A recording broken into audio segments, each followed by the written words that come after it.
Saudara percaya roh Allah yang hidup ada di tempat ini? Kalau ada roh Allah, sesuatu yang baru harus terjadi, amin. Wajah saudara harus dipenuhi dengan sukacita, amin. Lihat kanan kirimu, apakah ada sukacita Tuhan memenuhi dirimu pada malam hari ini? Oh haleluya, ya. Tidak ada lagi duka, kau ubah duka menjadi? Suka. Hah?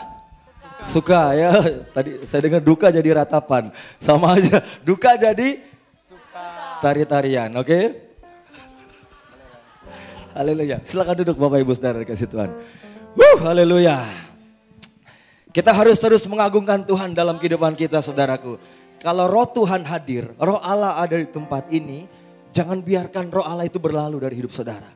Ya, kalau saudara tadi menyanyi Holy Spirit, apa? You are welcome, come fill this place. Kalau Roh Kudus ada di tempat ini saudaraku, minta dia mengubahkan hidup saudara. Amin. Jangan menyia-nyiakan kehadiran Roh Tuhan. Karena ketika Roh Tuhan dinyatakan, maka kemuliaannya juga akan dinyatakan. Amin. Mari kita beri kemuliaan buat Tuhan.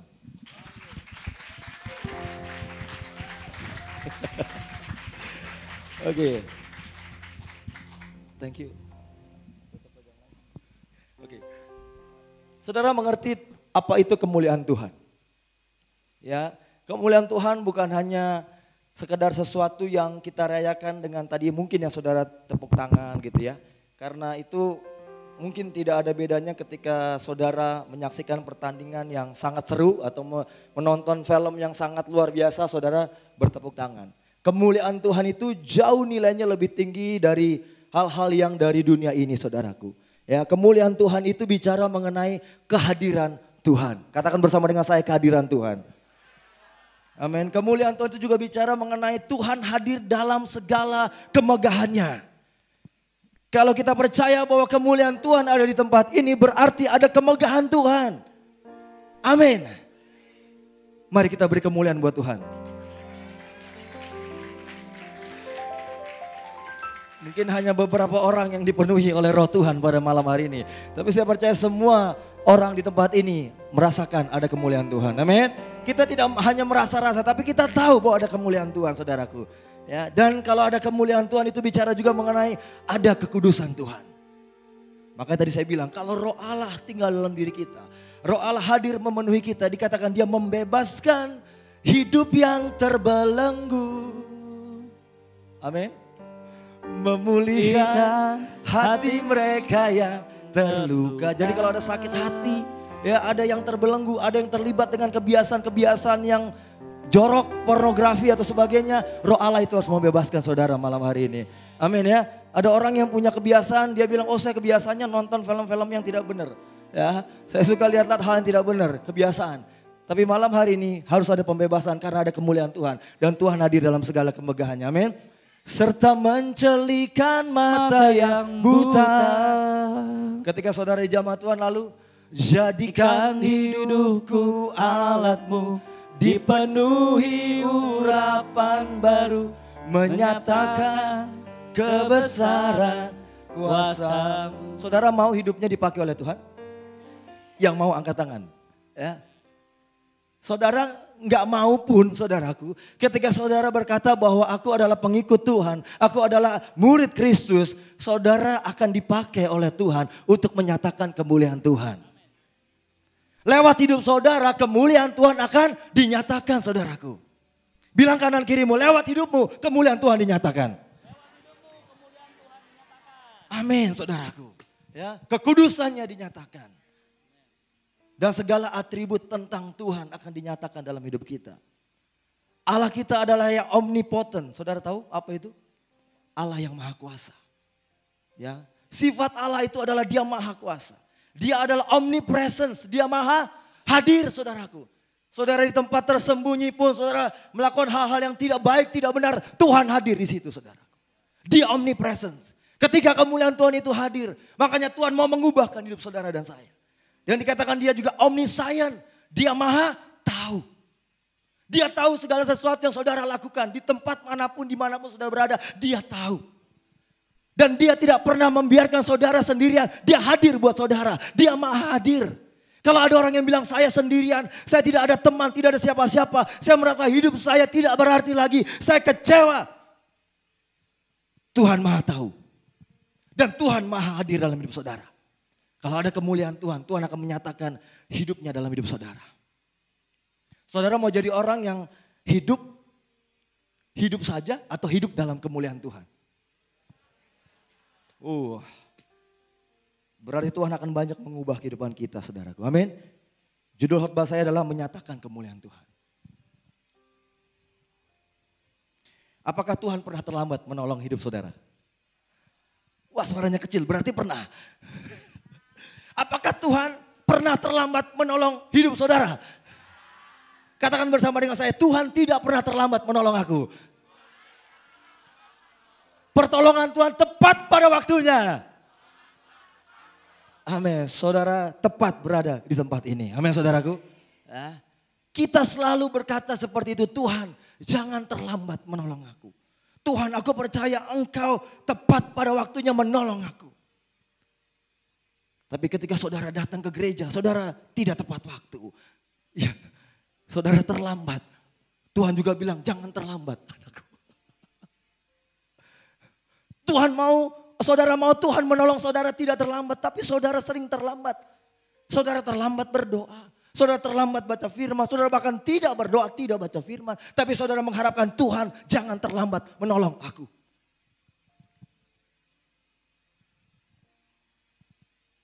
Kita harus membenarkan sikap hati kita. Amin. Menjadi seseorang yang memiliki sikap hati yang benar. Yang apapun yang saudara percaya di dalam Tuhan. Itu pasti Tuhan akan kerjakan dalam hidup saudara. Tetapi saudara jangan membuka celah dalam hidupmu, saudaraku. Bilang bersama dengan saya, Tuhan tidak pernah lalai. Saya yang lalai. Dan gajah yang lalai. Ya, kita sering lalai. Tapi Tuhan tidak pernah lalai, saudaraku. Kita buka firman Tuhan ya. Yohanes 11. Yohanes 11 ayat 1 sampai dengan ayat ke-6. Kita akan baca bersama-sama. Kalau bersama-sama berarti satu suara. Oke, sebelum kita buka Alkitab saudara, mari kita angkat Alkitab kita bersama-sama. Oke. Kita percaya ada kuasa dalam firman Tuhan. Amin. Katakan bersama dengan saya bisa melakukan apa yang firman Tuhan katakan saya bisa lakukan. Saya bisa menjadi seperti apa yang firman Tuhan katakan saya bisa menjadi.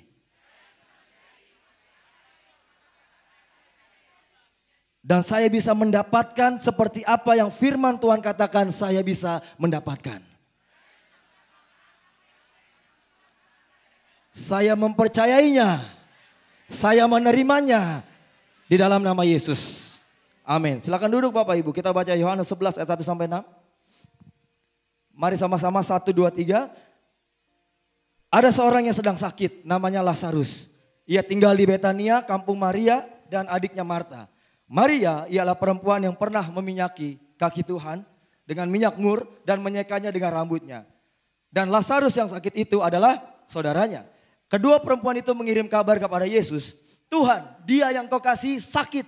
Ketika Yesus mendengar kabar itu, ia berkata, penyakit itu tidak akan membawa kematian, tetapi akan. Sebab oleh penyakit itu anak Allah akan. Yesus memang mengasihi Marta dan kakaknya dan Lazarus. Namun setelah didengarnya bahwa Lazarus sakit, ia sengaja tinggal 2 hari lagi di tempat di mana ia berada. Pertanyaannya, Marta ini anak nomor berapa? Mungkin saudara mau berpikir, wah apakah Tuhan akan menyatakan kemuliaan? Ya, mungkin paling bontot kali ya saudaraku ya. Maria tengah, Lazarus mungkin paling tua. Tapi bukan itu yang paling penting. Di sini dikatakan bahwa Allah akan menyatakan kemuliaannya melewati penyakit Lazarus.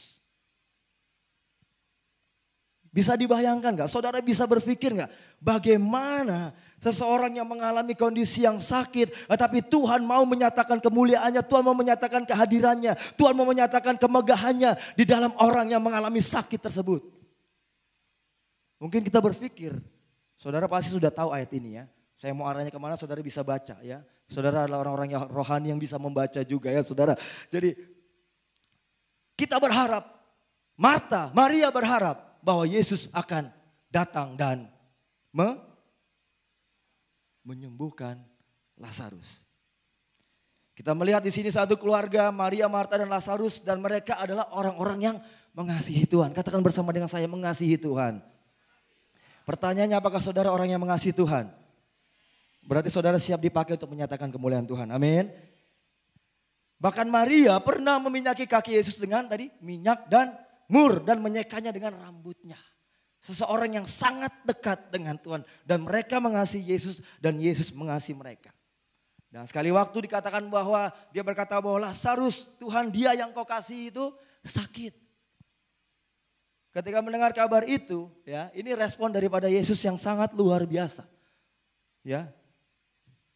Kalau pendeta misalnya ya, jemaatnya telepon, "Pak, ini ada orang yang sakit." Wah, pendeta buru-buru, "Di mana sakitnya, dirawat di mana?" Dia langsung buru-buru datang gitu, saya doakan gitu ya.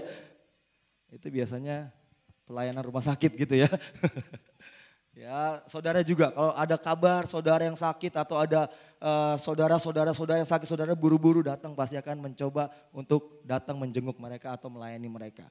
Ya, tetapi ini ada sesuatu yang sangat menggelitik saudaraku. Di sini katakan bahwa ketika mendengar kabar itu, Yesus tidak segera datang ke Betania untuk menyembuhkan Lazarus. Tetapi justru Yesus sengaja, kenapa ada kata-kata ayat dikatakan dia sengaja tinggal.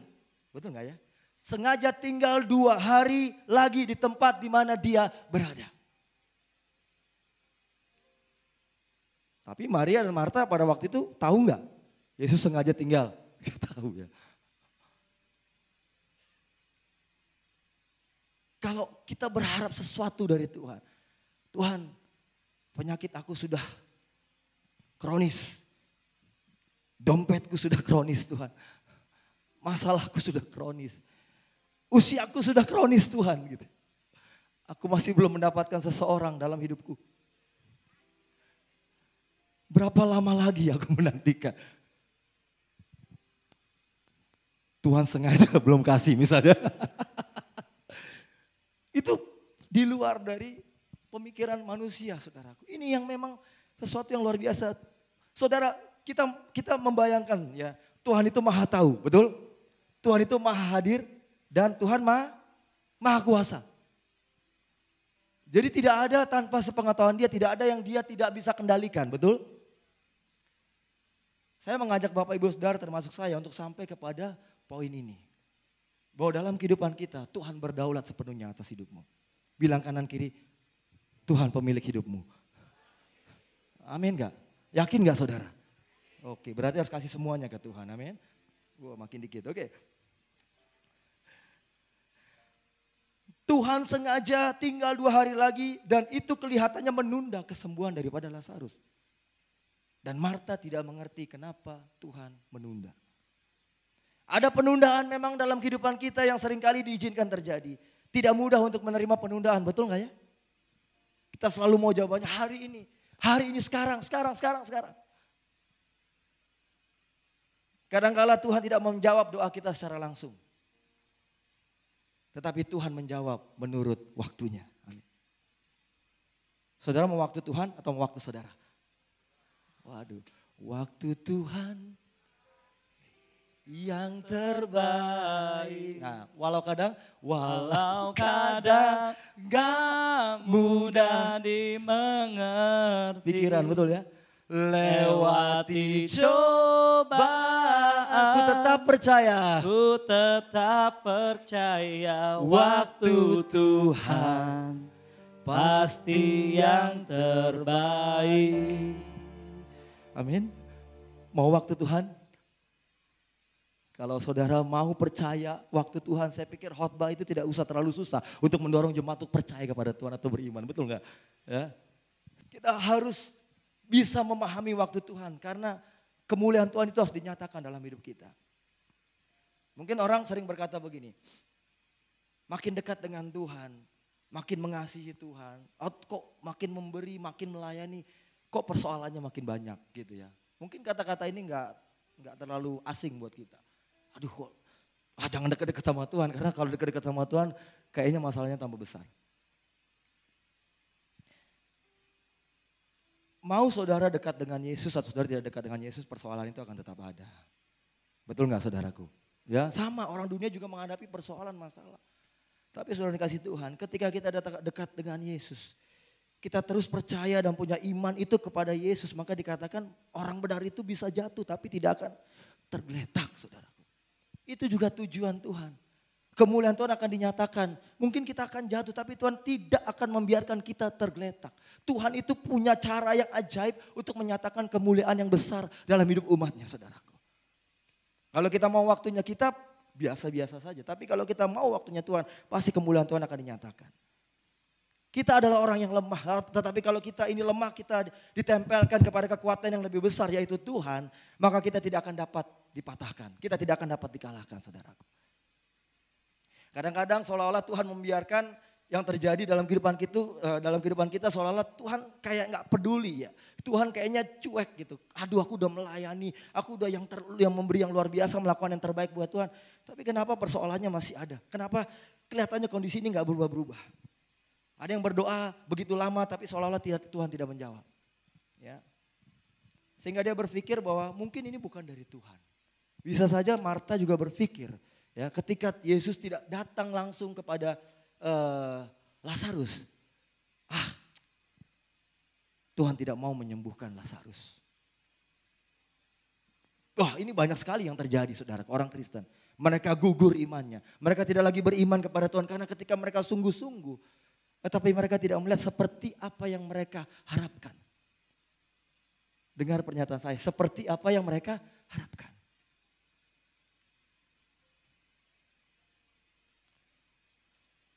Tapi malam hari ini, sore hari ini saya mau mendorong kita semua untuk kita tetap percaya bahwa apa yang kita doakan kepada Tuhan, Tuhan pasti menjawab. Amin. Ya, kalau mungkin ada khotbah-khotbah yang saya juga sering mendengar bahwa jangan buang mimpi-mimpi itu. Saudara udah gak lagi berdoa untuk mimpi itu karena gak terjadi dan sebagainya. Tapi saya mau katakan Tuhan akan menjawab setiap doa saudara. Amin. Dan ketika Tuhan menjawab doa saudara, Tuhan akan menyatakan kemuliaannya di dalam hidup saudara dan saya. Yohanes 11 ayat 14 kita akan lihat. Ini jawaban Tuhan. Yohanes 11 ayat 14, mari kita berkata sama-sama 1, 2, 3. Karena Yesus berkata dengan terus terang, Lazarus sudah mati. Sekarang kita sampai kepada kondisi kematian. Sudah hilang harapan. Pupus sudah harapanku. Harapannya sudah hilang. Yang sakit bukannya tambah baik tapi tambah jadi mati, saudara. Tapi di sini dikatakan Yesus berkata dengan terus terang, Lazarus sudah mati. Dan menurut perhitungan manusia, ya, kalau dihitung menurut perhitungan manusia, Tuhan sudah terlambat. Bahkan ketika Yesus tiba, Lazarus sudah dikubur berapa hari? Berapa hari? 4 hari, saudaraku. Jadi makanya 4 ini ya harus diperhatikan. Ya. 4 hari dia sudah membusuk, saudaraku. Betul gak sih? Zaman dahulu ada itu enggak? Pastor Fisal, ada apa tuh? Formalin ada enggak? Enggak ada ya. Hah? Sudah membusuk. Dan mungkin sama seperti, kayaknya udah sangat mustahil. Mungkin harapan-harapan kita sudah membusuk, mungkin udah nggak ada sesuatu yang bisa diharapkan lagi. Tapi saudara melihat bahwa waktu Yesus katakan kepada Lazarus, marilah keluar pada waktu itu. 4 hari dia datang, dia 2 hari kan menunda perjalanannya. Ketika dia datang, dia katakan kepada Lazarus untuk bangkit dan terjadi kebangkitan. Tapi kita akan belajar, kenapa Tuhan sepertinya terlambat dan kelihatannya tidak cepat ditolong. Tuhan punya tujuan. Amin, katakan bersama dengan saya, Tuhan punya tujuan. Oke. Ya. Yang pertama, tadi saya sudah katakan berulang kali, supaya nama Tuhan dipermuliakan. Ya. Banyak orang hidup itu, tapi hidupnya tidak memuliakan Tuhan. Tapi ada orang yang setelah mati hidupnya memuliakan nama Tuhan. Ya, ini yang mau dinyatakan oleh Tuhan. Tuhan tidak mau hanya menyembuhkan seseorang yang hidup itu, tapi Tuhan mau membangkitkan orang yang sudah mati itu supaya ada kehidupan dan kemuliaan Tuhan yang dinyatakan yang lebih besar. Saudara mau yang biasa-biasa atau yang luar biasa? Lakukan yang luar biasa buat Tuhan. Iman. Amin. Mau yang biasa atau mau yang luar biasa? Lakukan yang luar biasa juga buat Tuhan. Amin saudaraku. Yang kedua, supaya kita belajar percaya. Jadi percaya itu ada belajarnya saudaraku.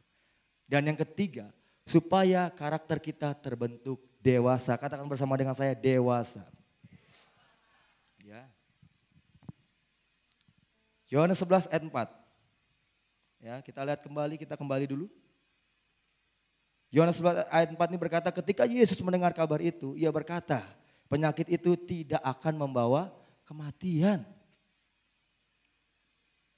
Yesus sudah ngomong kepada mereka, penyakit itu tidak akan membawa kematian tetapi akan menyatakan kemuliaan Allah kembali. Sebab oleh penyakit itu anak Allah akan dimuliakan. Ini kenapa kita harus sampai kepada titik ini supaya kita berkata I'm nothing dan Tuhan yang luar biasa dalam kehidupan kita. Selama kita masih merasa diri kita punya kekuatan, masih punya kesanggupan, Tuhan tidak bisa banyak bergerak, bekerja dalam kehidupan kita. Semakin saudara pakai akal budi saudara untuk menangani semua hal dalam hidup saudara, semakin Tuhan susah bergerak dalam kehidupan saudara. Yohanes 11 ayat 15 ya. Kita belajar percaya. Yohanes 11 ayat 15 berkata, tetapi syukurlah aku tidak hadir pada waktu itu, sebab demikian lebih baik bagimu supaya kamu dapat belajar percaya. Marilah kita pergi sekarang kepadanya. Jadi percaya itu bukan perasaan. Bilang kanan kiri, percaya bukan perasaan. Amin. Percaya adalah percaya saudaraku. Ada dua jenis kepercayaan, percaya. Yang pertama, saya persingkat. Pertama, percaya pasti jadi. Katakan bersama dengan saya, percaya pasti jadi. Oke, Matius 8 ayat 13. Saudara belajar dari seseorang yang bernama Perwira. Status. Oke, 1, 2, 3. Pulanglah dan jadilah kepadamu seperti yang kau percaya, maka pada saat itu juga sembuhlah hambanya. Jadi ada seorang perwira datang memohon kepada Yesus untuk menyembuhkan hambanya. Perhatikannya, percaya pasti jadi.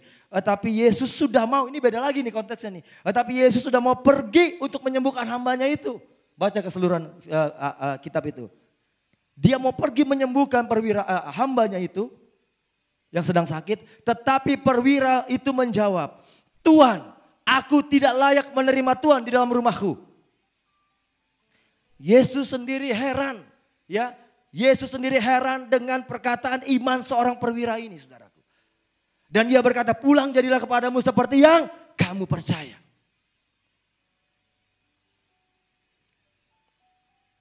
Dan ketika perwira ini percaya, dia kembali, maka hambanya itu menjadi sembuh. Percaya pasti jadi. Tapi kita harus juga mengingat juga sebaliknya, apa yang kita takutkan itu juga bisa terjadi. Siapa contohnya? Ayub. Ayub katakan bahwa apa saja yang kutakutkan dan kucemaskan itu akan menimpa aku. Apa yang aku takutkan sesungguhnya sedang terjadi dalam hidupku. Jadi saudara jangan mengunggulkan ketakutan, tapi mengunggulkan kepercayaan saudara, iman saudara kepada Tuhan.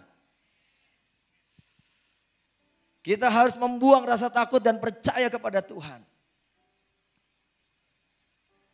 Kalau kita mau percaya kepada Tuhan, saudara, kita mengharapkan mujizat yang besar.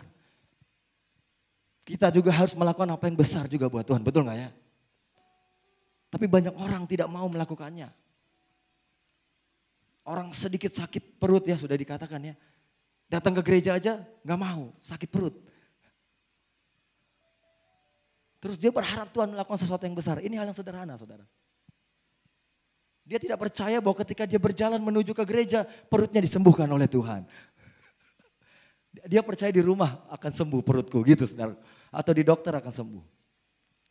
Tapi malam hari ini kita harus mengambil langkah iman yang lebih saudaraku. Untuk percaya pasti jadi perwira itu gak suruh Tuhan untuk datang ke tempatnya. Betul gak Pak Willy? Ngomong aja Tuhan. Firman-Mu itu yang aku perlukan.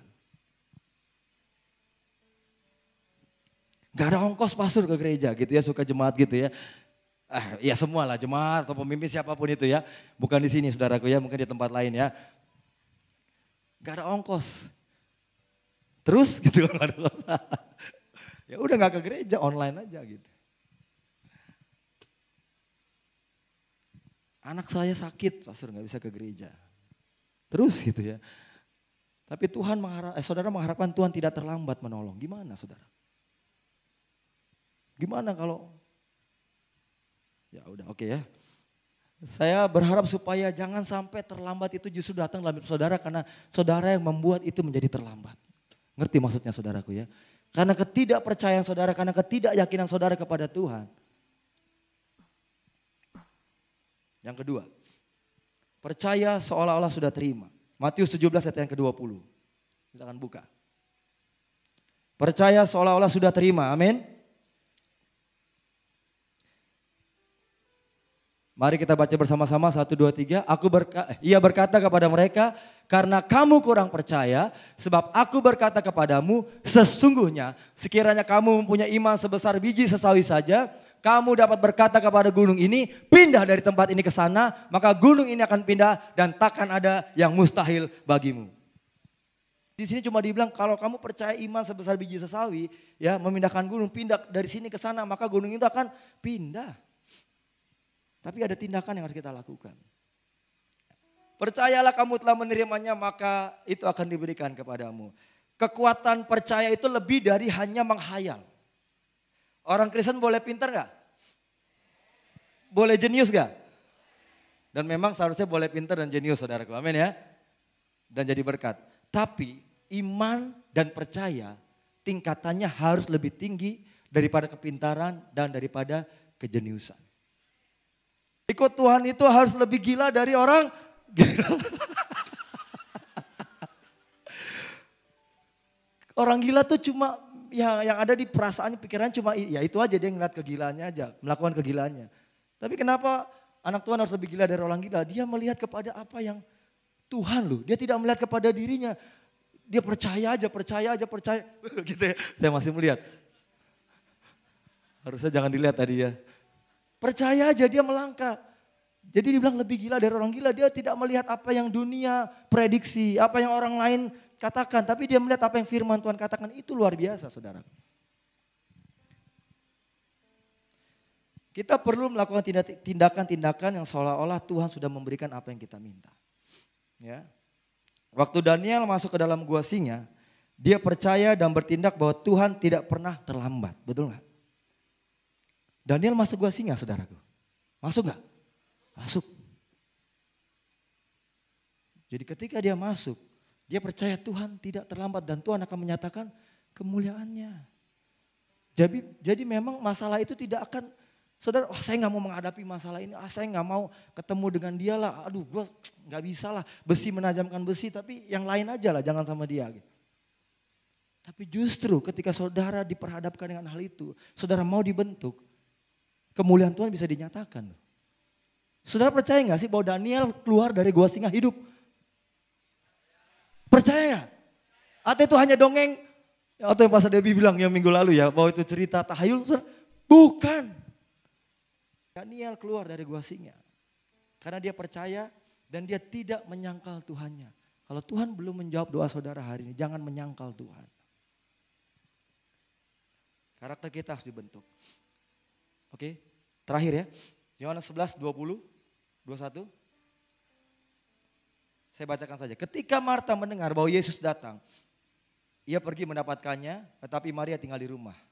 Maka kata Marta kepada Yesus, Tuhan, sekiranya engkau ada di sini, saudaraku pasti tidak mati. Padahal Tuhan sudah bilang penyakit itu tidak akan membawa kematian. Nah sekarang kita masukkan bagian diri kita di dalam kondisi Marta. Marta bilang bahwa Tuhan ngapain kamu datang ke sini? Betul gak? Karena Lazarus sudah mati. Kelihatannya penundaan Tuhan itu lama. Dan karena dalam penundaan itu juga ada, tapi kita percaya dalam penundaan itu ada tujuan Tuhan. Waktu Yesus tiba di tempat itu, Marta berkata, jika saja Yesus datang lebih awal, maka Lazarus tidak akan mati. Aduh, ini logikanya daripada manusia, saudaraku. Seringkali kita mau jawaban seperti apa yang kita mau. Dan di depan semua orang, Yesus dipermalukan. Kenapa kamu datang? Kenapa nggak lebih awal? Dengan kata lain, Yesus nggak perlu datang. Saya mau katakan ini bukan mengenai kasih, tapi ini bicara mengenai prioritas. Terkadang ada penundaan, sesuatu yang kita doakan ditunda, itu adalah memang ada prioritas utama Tuhan di situ. Tuhan punya prioritas dalam hidup saudara dan saya. Tuhan memang sengaja menunda. Tujuan Tuhan bisa terjadi melewati penundaan doa dalam hidup saudara dan saya. Amin. Katakan kanan kiri, tujuan Tuhan bisa terjadi di dalam penundaan. Amin.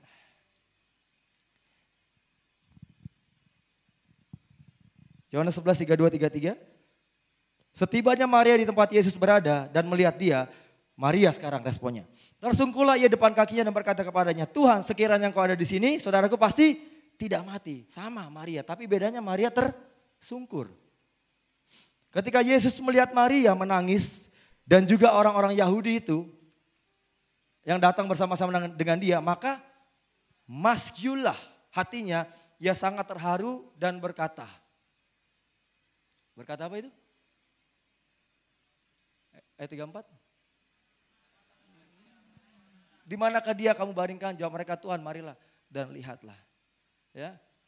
Jadi waktu Tuhan melihat Maria tersungkur. Tadi kan Marta duluan ya. Tuhan kamu ngapain gitu datang. Udah penyakit itu dia tidak mati. Dia tidak mati kata Tuhan. Dia akan hidup. Saudara baca ya. Tapi Marta bilang begini. Duh Tuhan saya percaya dia akan dibangkitkan. Iya. Tapi pada hari kebangkitan. Kurang ajar gak sih? Tuhan sedang coba ngomong sesuatu dalam kehidupan kita saudara dan saya. Tuhan sedang menyatakan firman-Nya, melewati hamba-Nya, melewati firman-Nya Tuhan bicara. Tapi kita terus berargumentasi dengan Tuhan. Ya saya percaya, tapi ya mungkin nanti. Sudah mati kok. Udah dia pergi tuh, Yesus lagi ngomong dia pergi tuh. Dia panggil Maria katanya, Maria Yesus panggil tuh. Tapi tidak ada pernah pernyataan bahwa Yesus panggil Maria. Maria datang dia tersungkur, Tuhan kenapa sama orang Yahudi lagi bilang. Maka masgulah hati Yesus. Masgul dalam terjemahannya ada yang berkata bahwa hati Yesus itu dia kesal. Aduh kenapa sih kamu gak percaya. Dia memang terharu, dia melihat bagaimana sikap hati Maria. Dia tersungkur.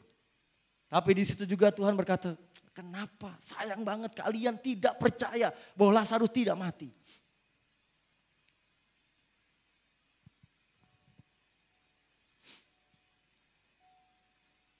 Pada akhirnya dia berkata, mari kita pergi. Kondisi yang sudah mustahil tadi, 4 hari itu. Akhirnya Yesus datang dan berkata, Lazarus keluar. Dan dia keluar, saudaraku.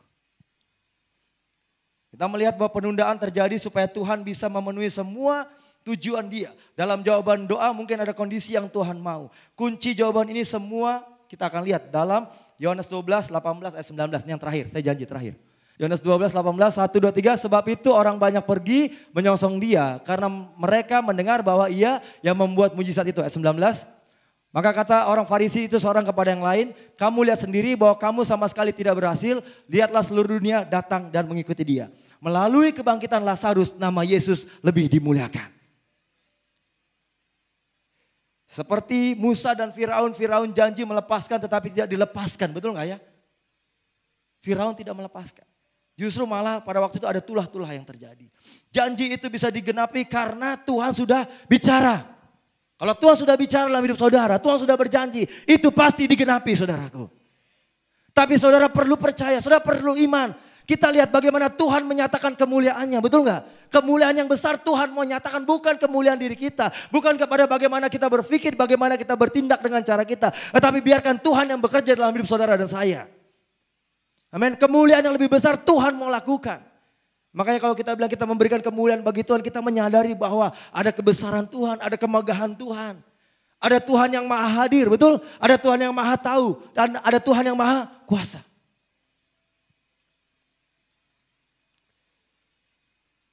Meskipun janji Tuhan belum terjadi dalam hidupmu hari ini, Tuhan tidak pernah lupa. Memang akan ada penundaan tetapi pasti digenapi. Meskipun belum terjadi, jangan menyerah. Katakan kanan kiri, jangan menyerah. Untuk kemuliaan yang lebih besar lagi. Amin saudaraku. Dan tetap setia. Amin. Mari kita berdiri saudaraku.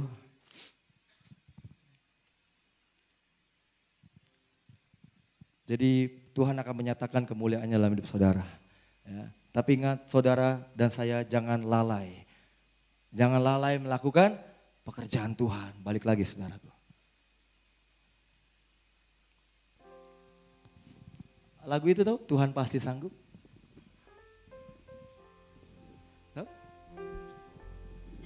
Tuhan pasti sanggup. Ini bagi yang mau ya. Tangannya takkan terlambat untuk mengangkatmu. Tuhan masih sanggup. Percayalah. Percayalah, Dia tak tinggalkanmu. Sekali lagi Tuhan pasti sanggup. Tuhan pasti sanggup. Tangannya takkan terlambat untuk mengangkatmu. Tuhan masih sanggup. Percayalah, Dia tak tinggalkanmu. Mari kita nyatakan dari awal.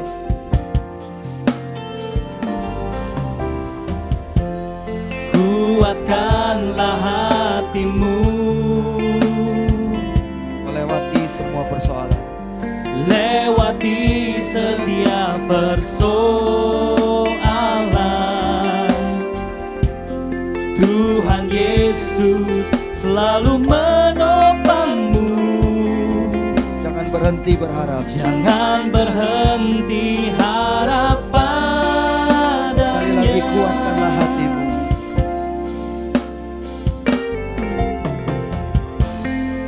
Kuatkanlah hatimu, Melewati semua persoalan. lewati setiap persoalan. Tuhan Yesus selalu menopangmu. Jangan berhenti berharap. Jangan berhenti harap padanya. Tuhan pasti sanggup. Tuhan pasti sanggup. Tangannya takkan terlambat untuk mengangkatmu. Tuhan masih sanggup.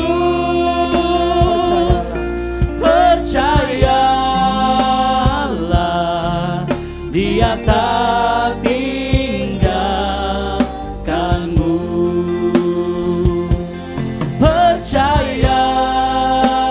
Percayalah, Dia tak tinggalkanmu. Percayalah, Dia tak tinggalkanmu. Terima kasih Tuhan Yesus untuk firman-Mu pada sore hari ini Tuhan. Biarlah kami melakukan tepat seperti apa yang Kau kehendaki untuk kami lakukan Tuhan. Biar kami tidak lagi menunda-nunda Tuhan apa yang harus kami lakukan Tuhan. Supaya kami mau taat dan setia Tuhan. Supaya kami melihat janji Tuhan itu tergenapi dalam hidup kami Tuhan. Terima kasih Tuhan Yesus, umat Allah, umat yang dikasih Tuhan.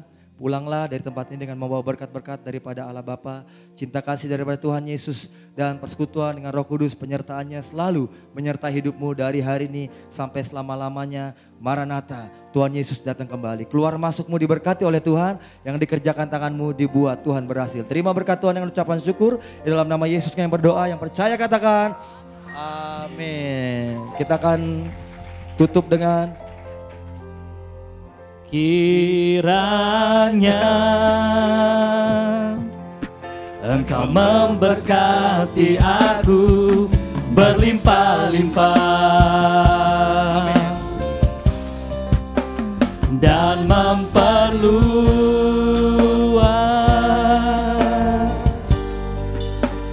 daerahku.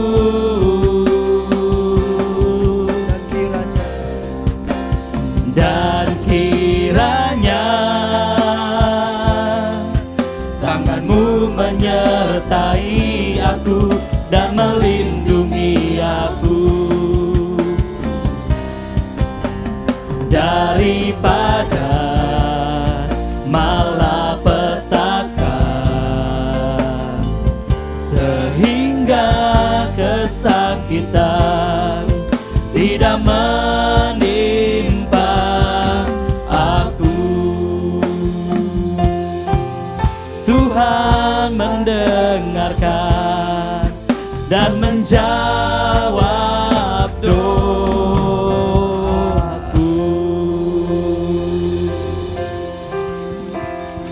amin. Oke, puji Tuhan. Silakan pulang dan diberkati oleh Tuhan.